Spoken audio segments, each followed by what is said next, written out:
feest. Petertje! Dit is onze ezel, Petertje. In 2012 was hij in Heer te zien. Die werd verstoten door zijn moeder. Mary die wou hem niet hebben, die beet hem en die sloeg hem. Die wist niet wat ze ermee aan moest. Dus dan hebben wij hem grootgebracht met de fles. Want tenminste zijn we nog mee bezig. En hij is nu ondertussen 4 weken.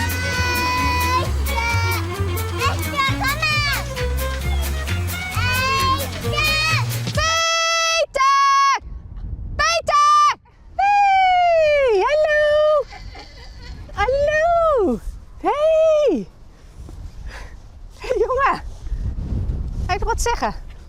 Peter! Peter! Hoe is het met Peter? Ja, goed. Heel goed. Hij is een stuk gegroeid, zoals jullie zien. Ja. Ja. En de dochters ik? En de dochters ook, ja. Ja. We kijken er nog heel vaak met heel veel plezier terug. En nog steeds hele leuke reacties. Het is een aparte ezel geworden. Nou ja, we haal je hem wel eens op en dan brengen we hem je heen en zaak. En dan gaan we hem even poetsen. En dat is altijd heel erg leuk. Maar rent hij ook nog bij hem terug de tuin? Nee, dat net. Jawel, als hij losrijdt wel. Petertje! Hoi! Hallo!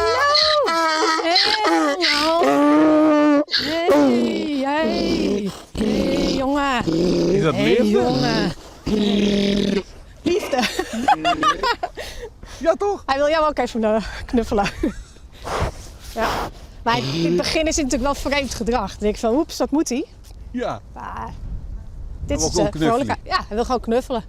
En altijd roepen, hè. Erg komisch.